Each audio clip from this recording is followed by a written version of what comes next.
Good morning. Morning. Morning. Step from behind there.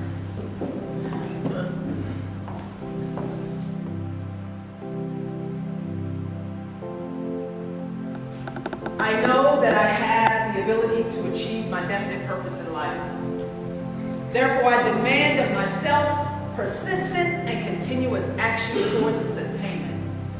And I here and now, in Mobile, Alabama, promise to render such action. I fully realize that no wealth or position will long endure unless it is built upon truth and justice. Therefore, I will engage in no transaction which does not benefit all to whom it affects. I'm succeeding by attracting to myself the forces I wish to use in the cooperation of other people. I induce others to serve me because of my willingness to serve others. I eliminate hatred, jealousy, selfishness, cynicism, anger, and fear by developing a true love for all of humanity.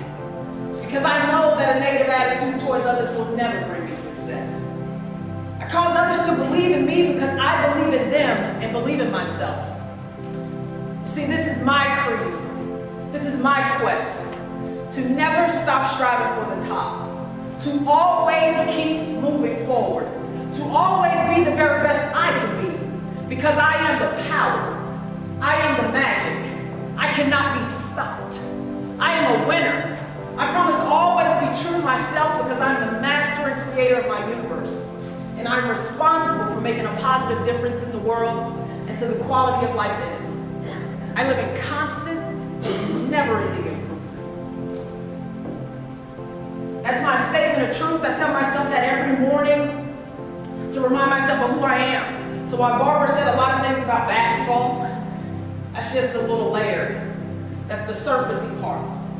The person I want to be, the person I want to become, who I desire to be in my heart, my spirit, and my mind, is the person that keeps moving forward, is the person that serves others. My mission is to inspire the world to make adversity their advantage. The second part of my mission is to help people enlarge their vision of what's possible.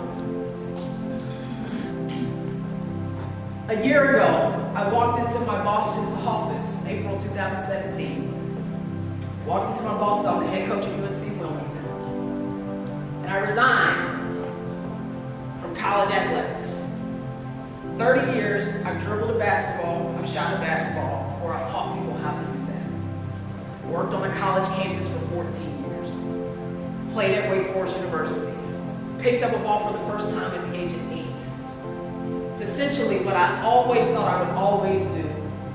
And really, the thing I gave myself credit for being good at. But something happened to me over the last 3 to 4 years. I had a mom who got really, really sick. And she needed a primary caregiver, and I had to step up and be that person for her. I watched her deteriorate from this strong woman who kind of dropped the hammer in my household growing up. She was fierce, she was mean, too fragile, less than 100 pounds. She passed away in June of 2014. And watching her, I realized some things. That I was hiding behind the success of basketball. And I was not embracing all of who I was. And I needed to do both of those and be both of those people and share that with the world to make it a better place. In our country, we applaud athletes and celebrities for whatever reason. We really, really care what LeBron James is doing or what Roll Tide is doing. Like, that's the big deal.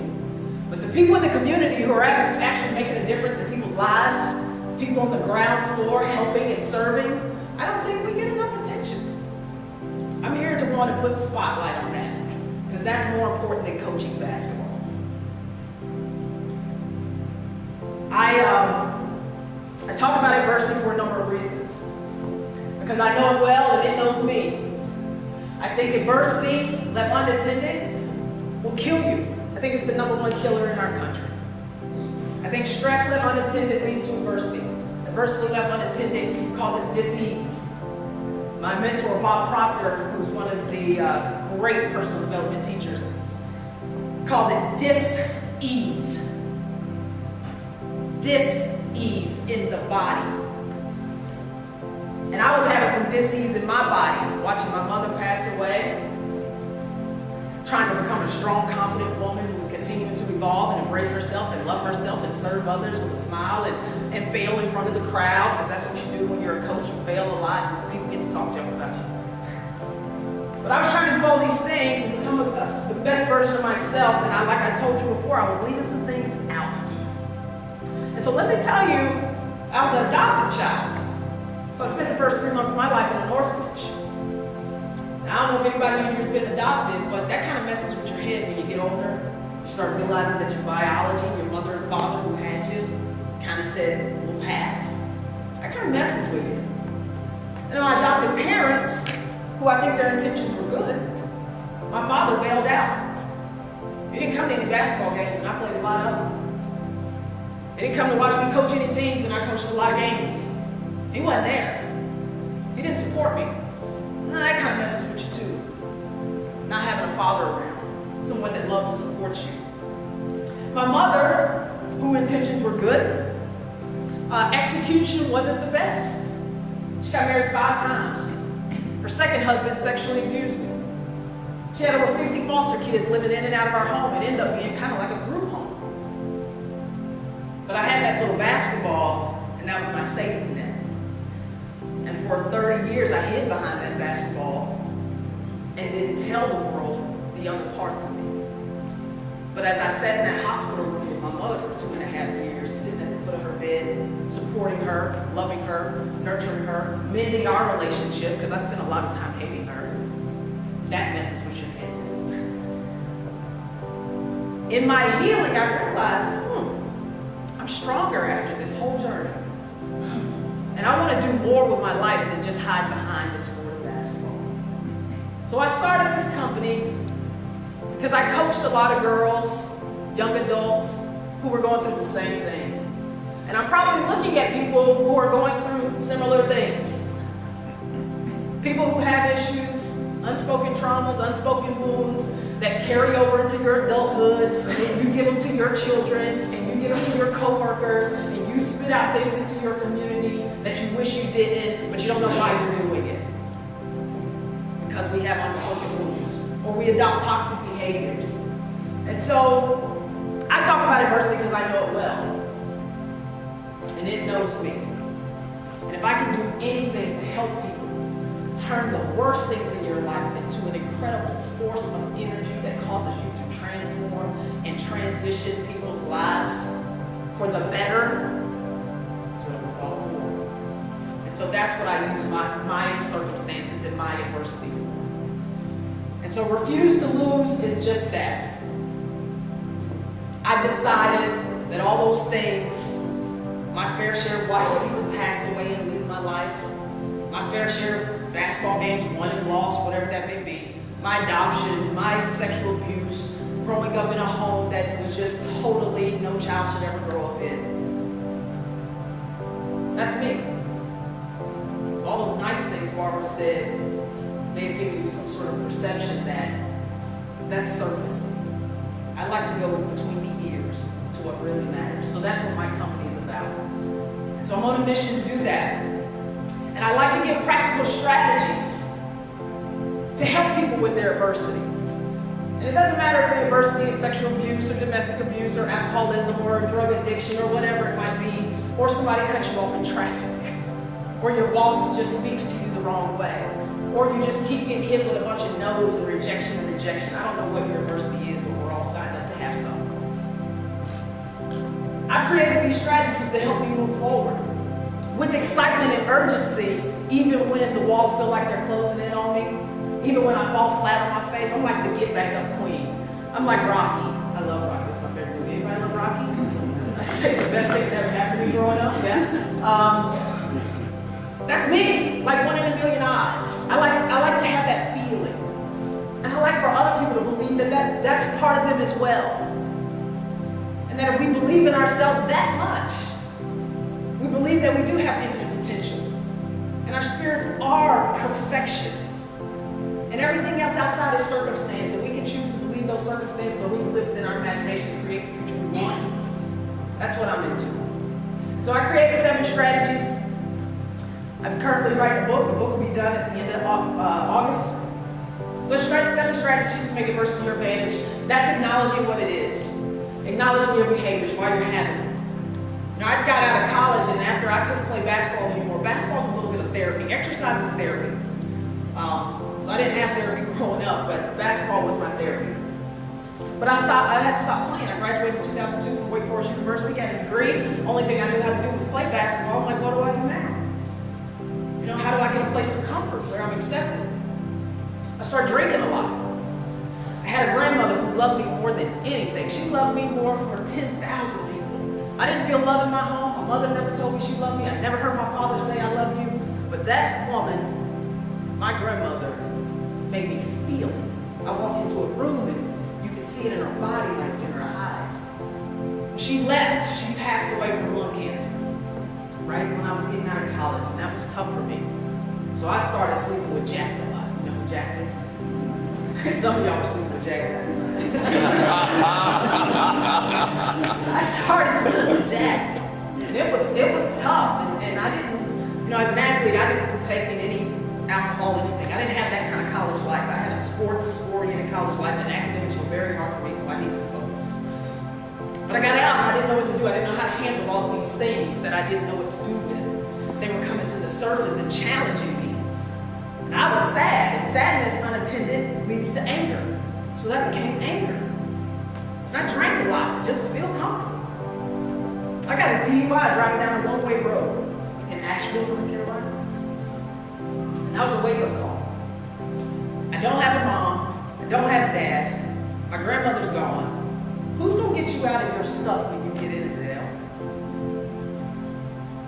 Who's going to get you out of your stuff? And so when I talk about adversity, I talk from personal experience of being deep in a valley of darkness and not knowing what I'm going to do to get out. So I made a decision. You're better than that. You're better than that. And that happened in February 2009. And then 3 years from that day, that was February, I think it was the 22nd, I had quadrupled my salary. I had won 4 championships, and I was all of a sudden one of the youngest Division I head coaches in the country. Because I was able to turn adversity to my advantage. Because I acknowledged it, and then I embraced it. I didn't hide behind the DUI. I got one. It's mine. But you know what I did with that information? I became the best version of myself. Right? Sometimes we go through things and we hide behind it. We don't want everybody to see. And the best thing is to be vulnerable because you might help somebody. I may tell this story and help someone else.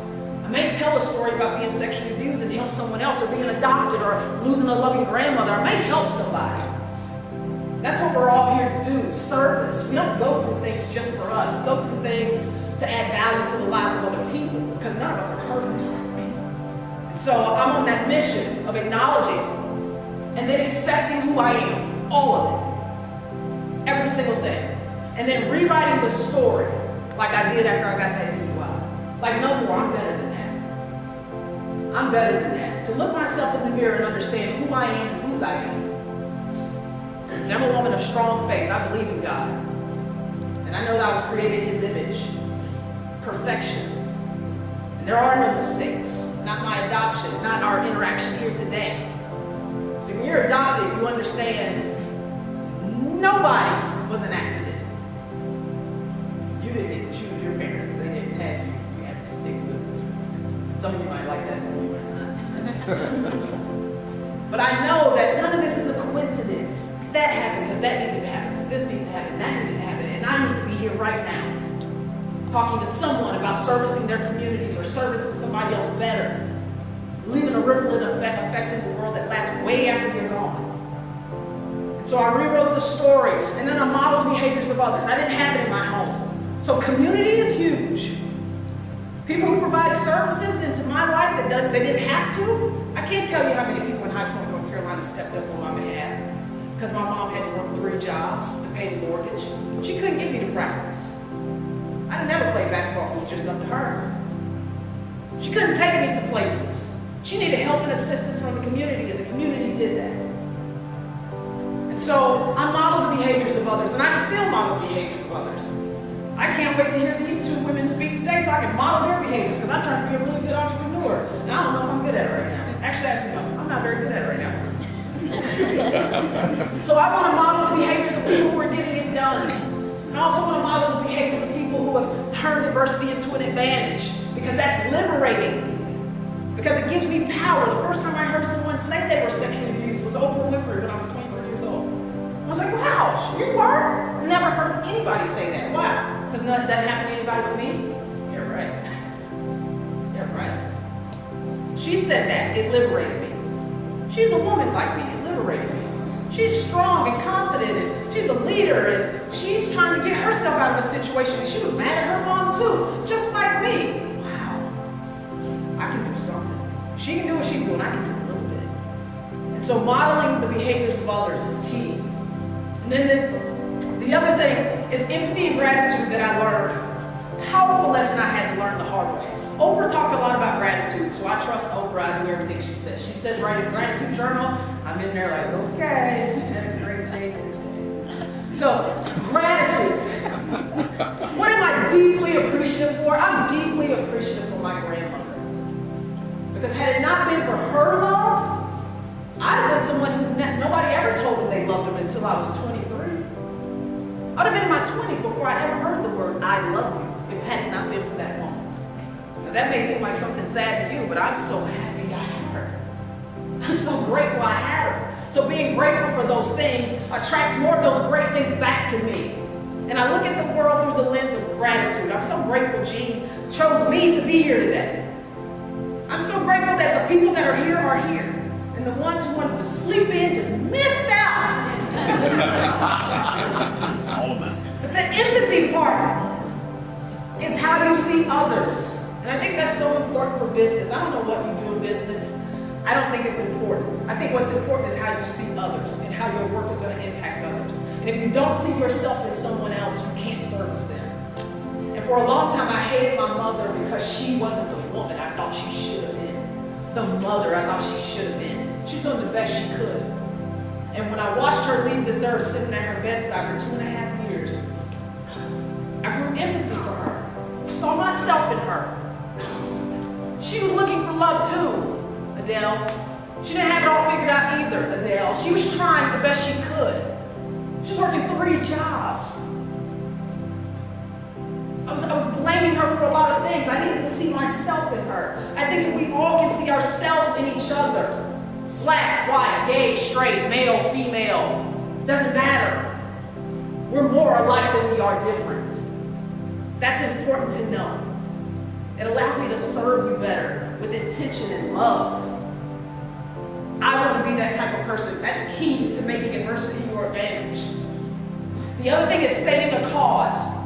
Something that sets your soul on fire. It sets my soul on fire to talk to people about how to turn adversity into the best thing that's ever happened. It sets my soul on fire to help people enlarge their vision of what's possible. There's so much possible.